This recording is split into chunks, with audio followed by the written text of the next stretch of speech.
the Liberia broadcasting system. This is the Super Morning Show on ELBC Radio. Ambassador Michael McCarthy arrived in Liberia on January 6, 2021. He was nominated by President Donald Trump to be Ambassador Extraordinary and Plenipotentiary of the United States of America to the Republic of Liberia on June 2, 2020.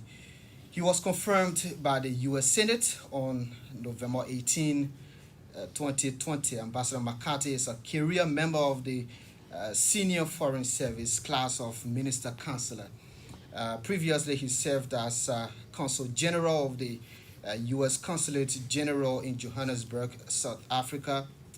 He has also served as the Director of the Office of Retirement in the Bureau of Human Resources in the State Department and the Deputy Chief of Mission for the Embassy in Juba, South Sudan. Ambassador McCarthy's earlier assignments include service as the Management Officer at the U.S. Consulate General in Frankfurt, Germany, the U.S. Embassy in New Delhi, India, and the U.S. Embassy in Asmara, Eritrea. He has also served as a Peace Corps volunteer in Togo, right here in West Africa.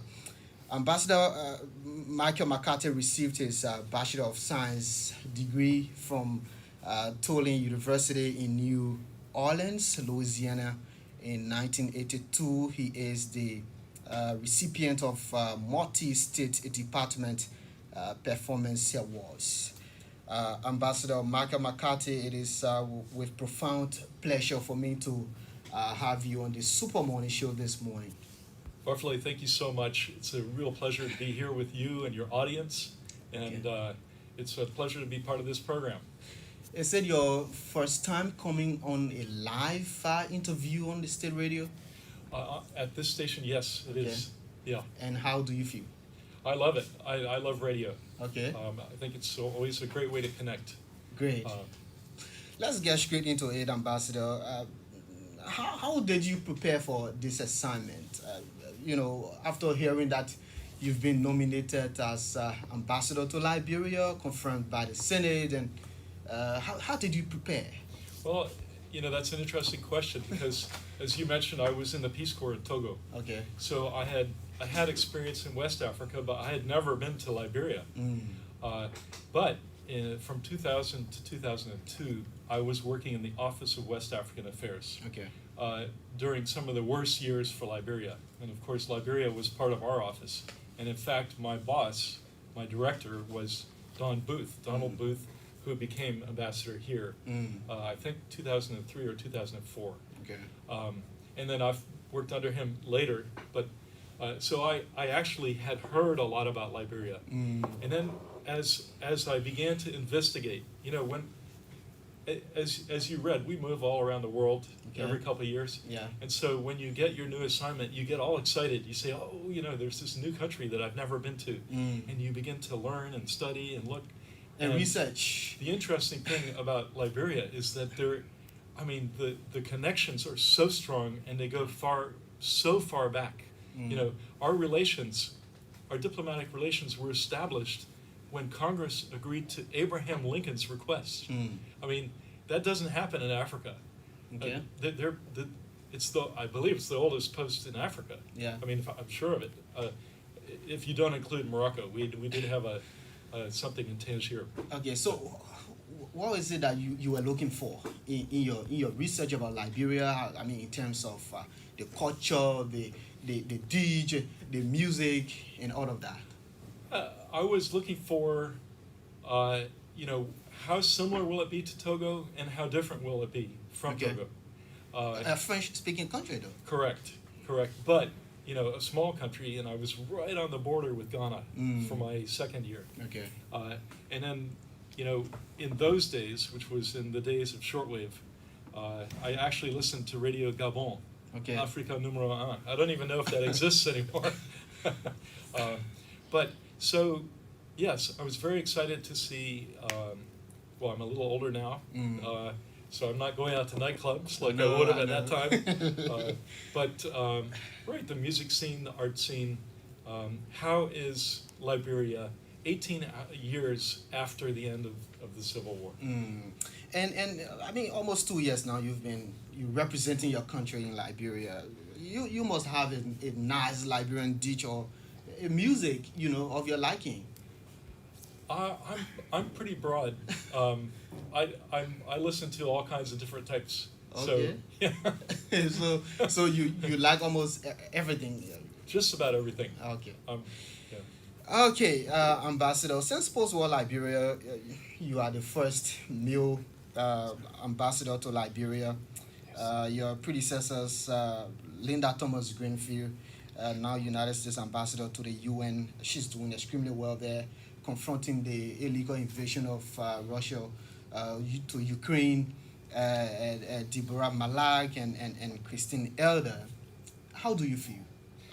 Well, actually, Donald Booth, what came, I think you would call that post-war. So Yeah. in a way, that I don't have that much of a responsibility on my shoulders, but certainly following three very capable and very able women ambassadors, I think we have to make an extra effort to make sure that we maintain those links with the women's groups and with the women electorate. And of course, we have plenty of women in our embassy. So, but not to lose sight of those issues that affect women the most.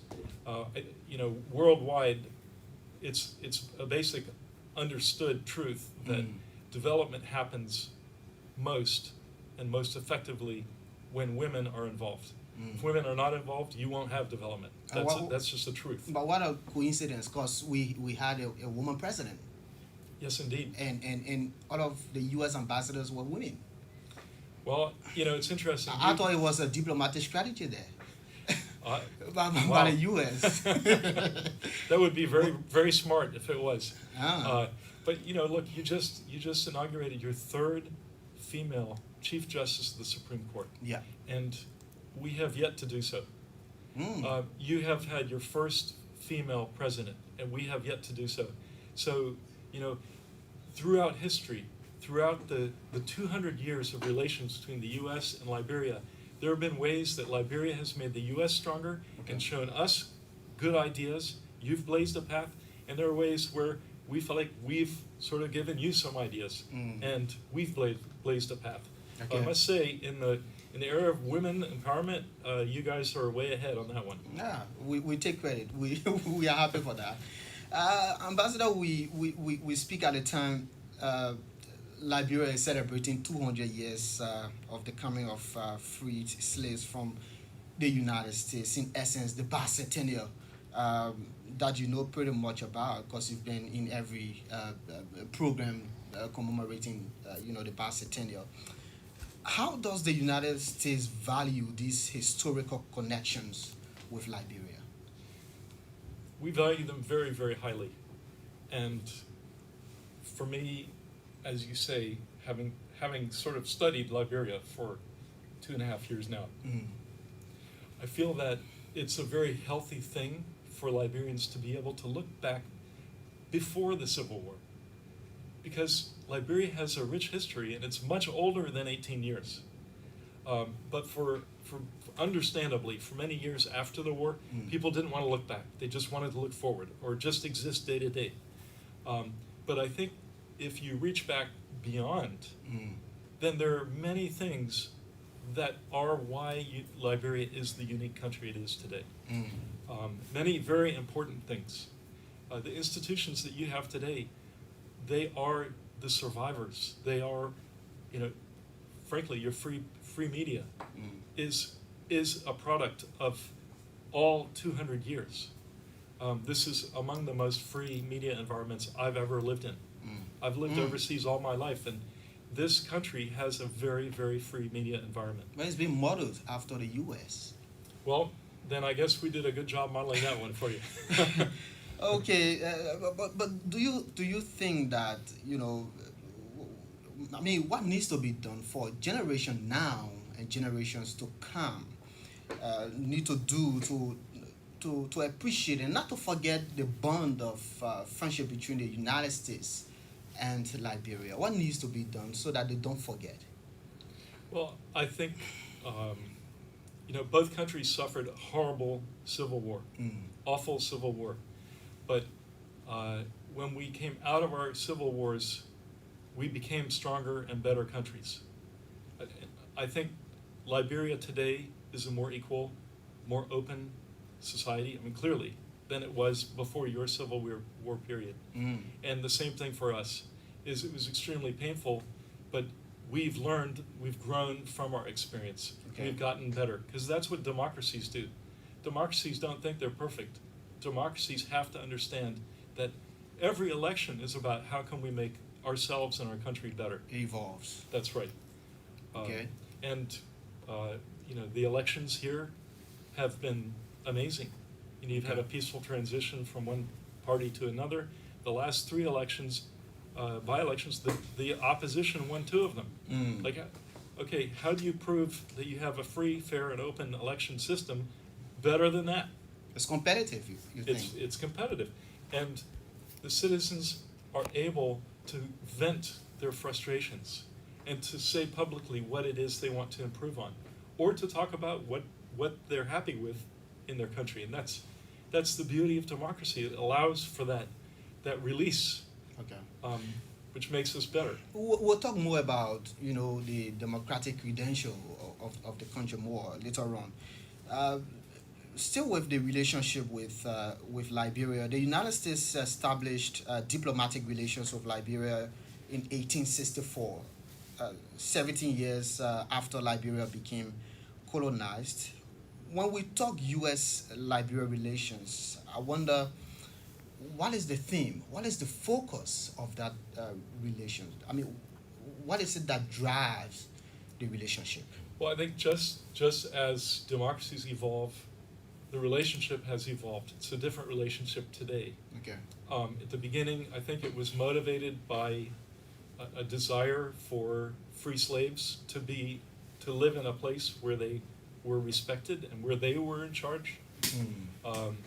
Unfortunately, the United States, it wasn't like that for many years.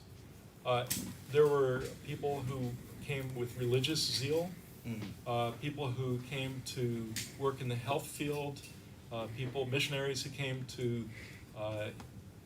spread their influence on the continent. So you had these different motivations.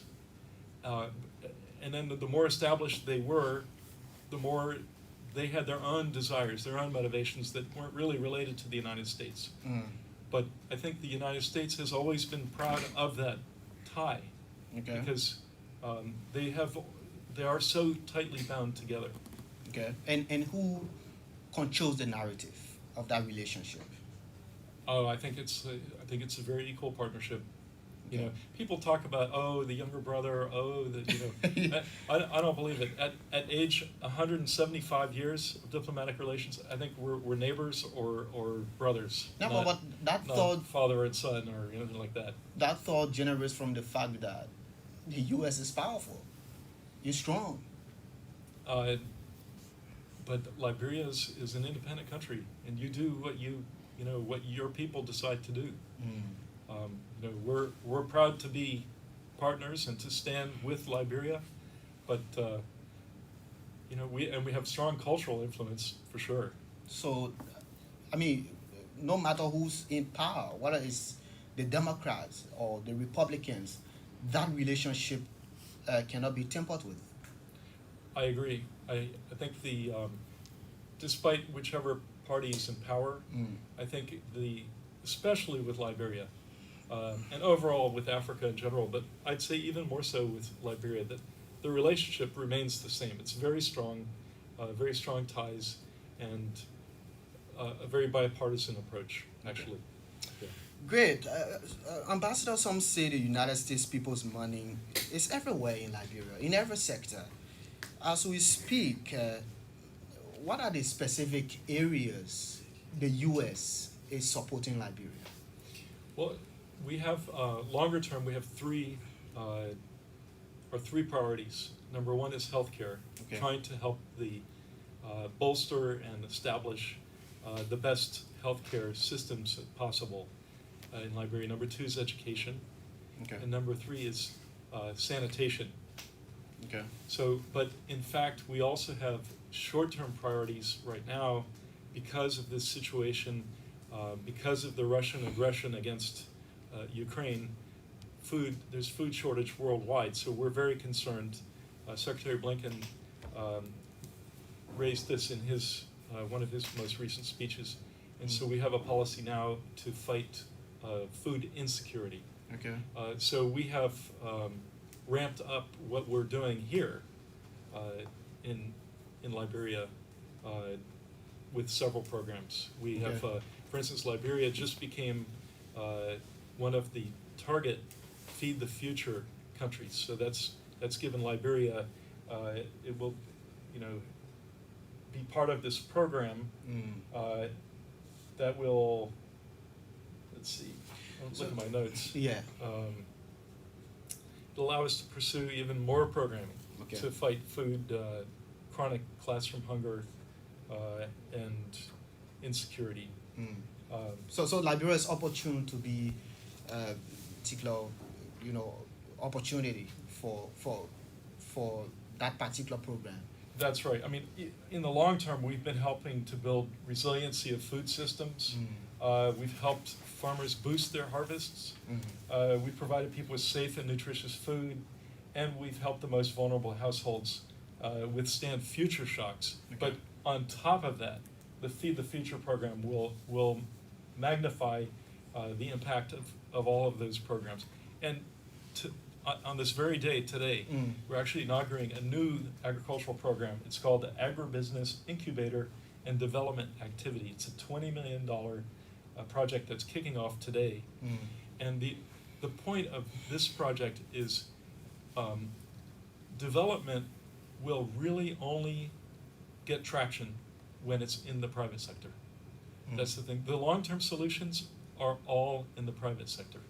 Okay. So this project in particular works with private farmers, independent farmers, directly to bring better technology to them and empower them to produce better crops. All geared towards tackling the global food shortage.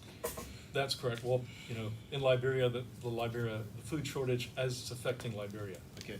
So you named 3 priority areas where the United States is supporting Liberia: health, education, and sanitation.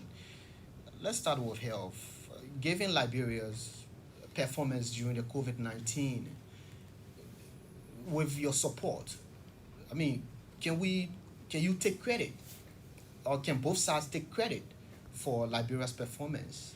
I think absolutely both sides should be very, very proud, and both sides should take credit, because probably one reason why Liberia's response to COVID was so effective is because many of the structures that were put in place for Ebola still existed.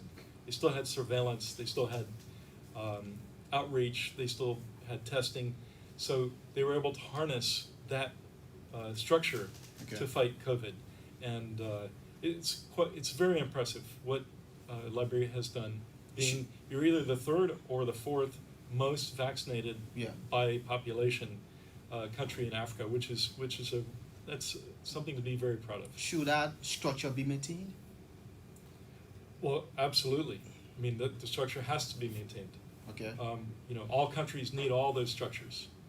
And then, over 70% vaccinated. That's really that's quite impressive. What we found over the long term in working in the health sector is our most effective assistance is at the county level. Okay. So what we've done is we have, for the last year and a half, we've worked with a new program. It's a government to government. So in this way, there's less opportunity for leakage. Basically, we look at receipts and we reimburse receipts. Okay. At the county level.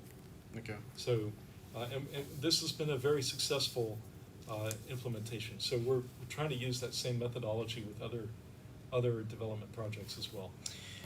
Let's come to education. Education still remains, a problem for Liberia. I mean, we're still dangling between what is, the former president said it was a mess, so we're still dangling between what is less mess or it has gotten better a little bit. So, with the U.S. support to education, where are we? Uh, I mean, it's a daunting challenge when you think about how much of the education framework Mm. was obliterated during the Civil War years. Yeah. So I would say as late as 1985, Liberia was one of the beacons of education in Africa, certainly at the secondary and university level. And what happened is during the war, every single part of that infrastructure was either destroyed or left the country, and in many cases didn't come back. Mm. So the teachers didn't come back, the administrators, the principals, many of them never came back. Some did come back, and some are struggling valiantly to put things back together again. But it will take years to overcome that gap. Okay. And it's why it's so important that the efforts at decentralization become successful. The Senate, the House and the Senate this year have passed some more enabling legislation, but it's not yet in place. The decentralize it, pushing power and resources out to the counties, out to the municipalities, because unfortunately, when I go around the country, the schools are one perfect example of how resources just don't make it out to the end of the pipeline. Mm. There's some really tragic stories out there as far as the funding. So the faster the government can improve that system and decentralize, the faster education in the country will improve. Okay.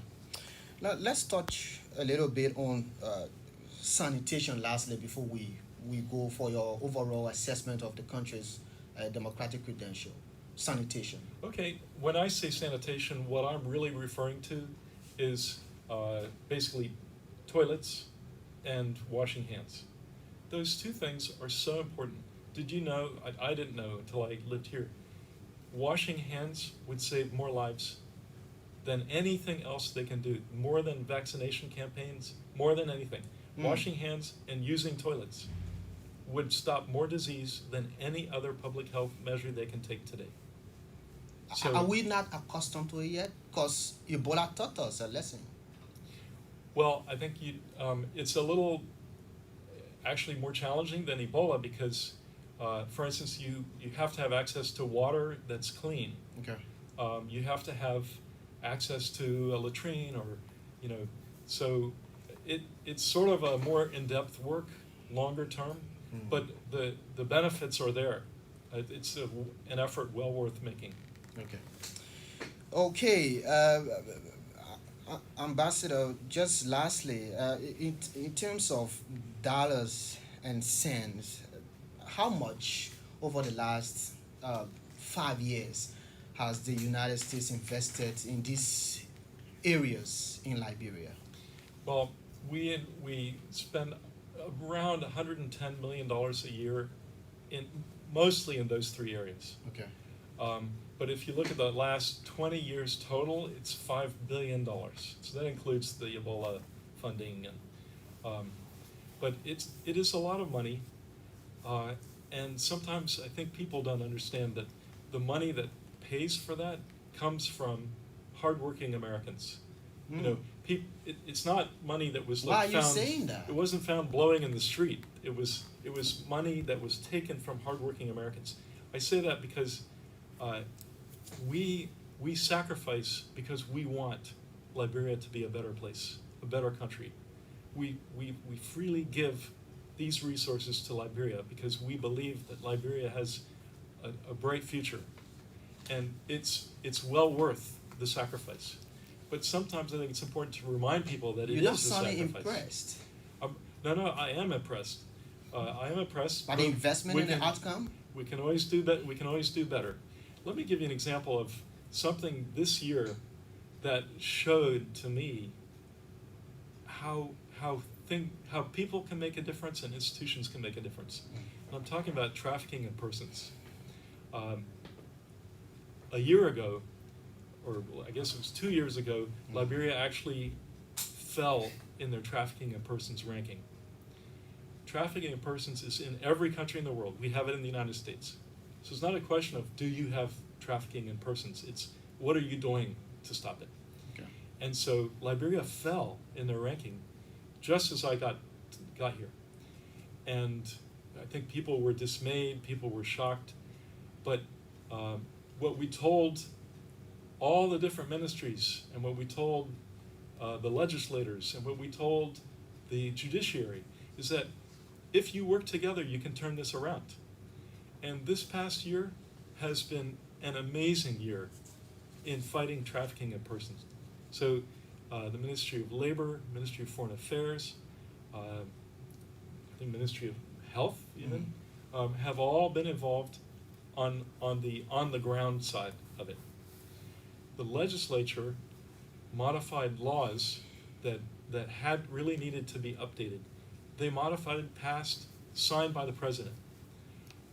The judiciary, with these new laws and with this new activism from the ministries, has actually enforced the law, caught people who were doing trafficking in persons, put them on trial, and found them guilty and sentenced them. This all happened in 1 year. And as a result, the ranking of Liberia went up again, which is a real victory. So should we use that same energy in other sectors? Absolutely. And I think there's some of that same energy for this push to decentralize. And I think Liberia will be much better the more we can push that, you can push that effort to decentralize. Move power away from the big city. Move power to the people. Move funding to the people. Make municipal authorities responsible, financially and structurally for their cities and towns. And it will be better spent because the closer the money is to the people who are supposed to receive services, the more effectively the people in charge will hear whether they're meeting the needs or not meeting the needs. So you're impressed by the success story of the TRP. Very. What other sector are you impressed with? Fisheries? Well, fisheries seems to be coming along. Okay. And as I said, this new mechanism we have for the health sector, government to government methodology seems to be doing very well. It's paying a dividend. And things like, little things like the BedNet program, mosquito BedNet program, I think is outstanding. The statistics are not in yet, but these BedNets, in the old days, they would just physically stop mosquitoes. And then the sort of new improvement was they repelled mosquitoes, right? Well, the ones that went out last year kill mosquitoes. So mosquitoes touch the net and they die. So we're hoping to see a very impressive drop in rates of malaria. Okay. They should come out in a month or two. Okay. Now let's talk the country's democratic credential. You've been here. Under your diplomatic watch, Liberia has conducted series of elections, including the recent senatorial by-election in Lofa County, which you mentioned earlier on. You have witnessed and continue to witness the body politics of the country. What's your appreciation of our democracy and some of the actions and inactions of politicians? Just to mention one, the viral video that you international community condemned. I mean, when that kind of thing comes up, then it derails the progress. Well, I tell people to try not to get too discouraged because for me, the big picture is such a nice picture. What's the picture? A thriving democracy. Okay. And, look at what the speech that President Weah gave at the General Assembly, where he pledged to have free, fair, and open and transparent elections, and that with no violence. You know, he said he would not accept any violence. I think that kind of statement, you know, when we look around West Africa, unfortunately, the waves are going the wrong way in democracy. So Liberia actually has a responsibility to show the world that no, democracy really is the best option. It's really the option that works. So we're hoping to see, and we will be, the international community will be expecting to hear from all the other parties very similar statements that you know, they will all abide by the results of the election, and that they all will denounce any form of violence. Yes. So you can offer the verdict until the 2023 elections? Oh, I would never do something like that. Even in the States, a week is a month and a month is a year. And, you know, as long as the free and open media keeps all of these politicians honest, like, you know, you're there to point out things when politicians speak, because, you know, that's what you do. That's your role. Okay. And it's a very vital role. Now, Ambassador, let's shift our attention to the justice system of Liberia. Most Liberians will agree with me that the problem with the judiciary is not access to lawyers. It is access to justice. And even in cases where justice is accessed, the issue of confidence is an issue. And just to quote one of the top judges in Great Britain, Lord Reed, he said, you know, the greatest challenge of judging is perhaps to ensure that all segments of the community have confidence in the administration of justice. What sort of reputation and confidence does the justice system in Liberia enjoy from the United States and its international partners? Well, I would say that, you know, like the education sector, I think the justice sector was heavily affected by the years of civil war. I mean, that's sort of an understatement to even say that. So I think it's very important that the sector be reinforced and built back up. The United States government has spent $150 million since 2005 to promote good governance and accountability in Liberia through our support of the civilian security and justice sector programs. One part of that was at the magistrate level, because you know, as you say, confidence in the justice system has to be at every level. The man on the street, the business owner, the person who has a legal problem with his medical care. So the confidence has to come from the bottom, and it has to go all the way to the top.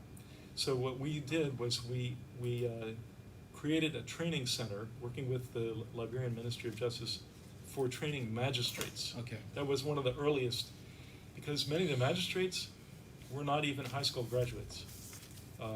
So it was to upgrade that first level of justice for the man at the street. And we've worked very hard on the other levels as we go along. For instance, last year we had a program in the trafficking in persons for training prosecutors, Okay. and for training judges actually how to handle tip cases, because they tend to have little quirks. So we've been assisting at that level for years. We also had a program to help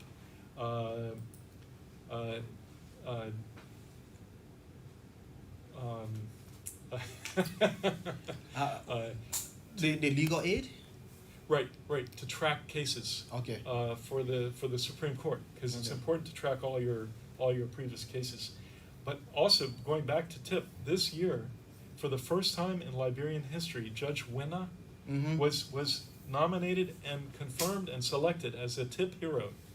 A TIP hero. There were only TIP, I think eight TIP heroes around the world, and he was one of them.